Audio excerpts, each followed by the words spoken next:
फिरौन ये बात सादा लफ्जों में कहता था, जहां तुम्हारी तौजा होगी वहीं तुम्हारा मुस्तकबल बनेगा।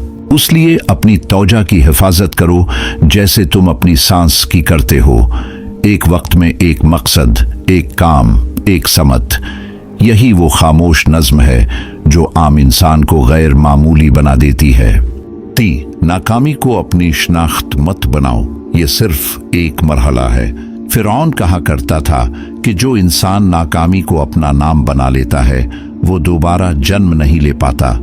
नाकामी कोई फैसला नहीं, ये सिर्फ एक लम्हा है, मगर इंसान इस लम्हे को अपनी पूरी कहानी बना लेता है और यही खुद शक की जड़ बनता है। फिरौन समझाता था कि इहराम एक दिन में नहीं बने थे और हर पत्थर अपनी जगह पर पहली बार दरस्त नहीं बैठा था, मगर पत्थर को नाकाम कहकर फीका नहीं गया, उसे दोबारा तराशा गया। यही उसूल इंसान पर भी लागू होता है। साइंस भी कहती है कि दिमाग बार बार दोहराए गए ख्याल को सच मान लेता है। अगर तुम बार बार ये कहो कि मैं नाकाम हूं तो दिमाग रास्ते बंद कर देता है, मगर अगर तुम ये कहो कि मैं सीख रहा हूं तो दिमाग नए हल ढूंढना शुरू कर देता है।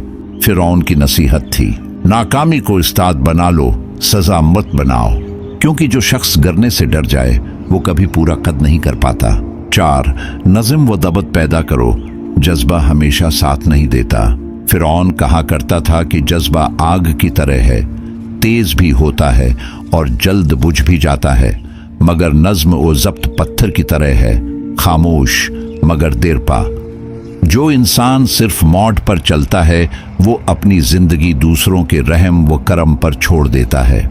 खुद शक उस वक्त सबसे ज्यादा ताकतूर होता है जब तुम बेतरतीब होते हो, न सोने का वक्त मुकर्रर, न जागने का, न काम की हद, न आराम की। दिमाग इस अफरा-तफरी को खतरा समझता है और शक को जन्म देता है। फिरौन की नसीहत थी कि अपने दिन को ढांचा दो, वक्त पर जागना, वक्त पर खाना, वक्त पर रुकना, ये सब छोटे फैसले हैं, मगर यही फैसले इंसान को अंदर से मजबूत बनाते हैं। साइंस भी कहती है कि मुस्तकिल मामूल दिमाग को तहफ़्फ़ुज़ का एहसास देता है और महफूज दिमाग ज्यादा तोजा, ज्यादा हिम्मत और ज्यादा सब्र पैदा करता है। फिरौन कहा करता था, जो खुद को हुक्म देना सीख ले उसे दुनिया के हुक्म से डर नहीं लगता। 5 खुद से सच्चा ताल्लुक बनाओ, दुनिया बाद में आएगी। फिरौन के नजदीक सबसे बड़ी कामयाबी ये थी कि इंसान खुद से झूठ न बोले। खुद शक अक्सर इस वक्त बढ़ता है जब इंसान अपनी असल ख्वाहिश, अपनी असल थिकन और अपनी असल हद को नजरअंदाज करता